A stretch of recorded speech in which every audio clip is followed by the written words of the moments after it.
یہ جملہ یاد رکھنا. کہنے لگا یہودی علی تیرے انصاف کے اس رنگ نے میرے دل سے کفر کی میل دور کر دی, تیرے عدل نے میرا کفر توڑ دیا, کفر. لیکن شرط دیکھیں نا, غریب آدمی ابو ایوب انصاری, ماڑے بندے.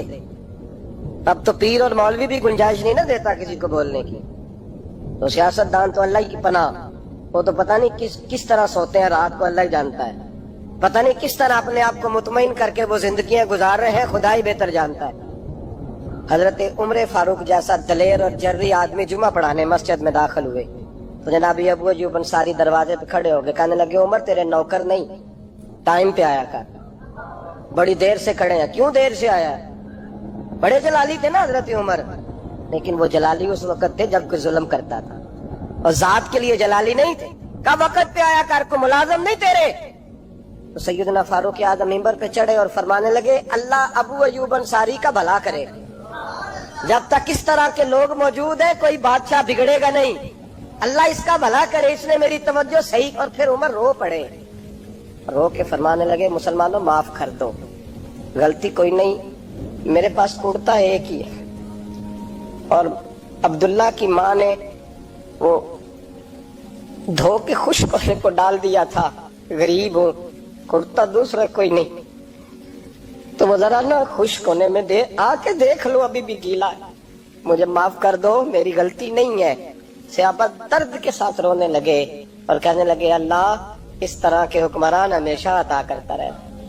میرے بھائی تو انصاف کا رنگ تو دے, ان تقاضوں کو سمجھنا. یہاں کسی کی جرت ہے بول سکے, طاقت ہے کسی کی, لیکن انہوں نے اپنے آپ کو پیش کیا, سامنے پیش کیا اپنے آپ لوگوں کے سامنے. دو مال غنیمت کی چادریں بانٹ رہی ہیں, سب کو ایک ایک ملی ہے. فاروق اعظم جمعہ پڑھانے آئے تو اسی چادر کا کرتا, اسی کی تامت. لوگ کھڑے ہو گئے, عمر بتا تو نے دو کیوں لی؟ یہ انصاف ہے, یہ عدل ہے, کیوں لی دو؟ حضرت عمر کہنے لگے میرا بیٹا جواب دے گا. عبداللہ بن عمر بولے, کہنے لگے ابا جی کے کپڑے بڑے پرانے ہو گئے تھے, میں نے اپنے حصے کی بھی اپنے ابا جی کو دے دی ہے. دیکھیں نا یہ انصاف میرے نبی پاک نے کیا ہے, صحابہ نے سیکھا ہے. میں اور آپ تیار نہیں, ہم تیار نہیں انصاف کے لیے, ہمارا مزاج نہیں انصاف کا. ہمیں خود بہت سارا آگے پیش ہو کے رنگ دکھانا پڑے گا, اس کے لیے ہماری تیاری نہیں. اس لیے ہم حکمرانوں کو گالی دے کے چپ کر جاتے ہیں, اس لیے ہم وکیلوں کے کہتے ہیں بکتے بڑھائیں, جج بکتے, یہ باتیں کر کے ہم خاموش ہیں. ہم پیش نہیں کر پا رہے, ابھی تک ہم اپنے آپ کو کھڑا نہیں کر پا رہے کہ ہم سے مطالبہ کرو انصاف کا, کھڑا نہیں. حضرت سیدنا علی المرتضیٰ شیر خدا رضی اللہ تعالیٰ عنہ فرماتے ہیں بدر کے لیے جب جا رہے تھے تو سواری ایک تھی, سوار تین تھے. ایک سواری اور سوار تین. فرماتے ہیں نبی پاک صلی اللہ علیہ وسلم نے فرمایا تین کٹھے نہ بیٹھنا.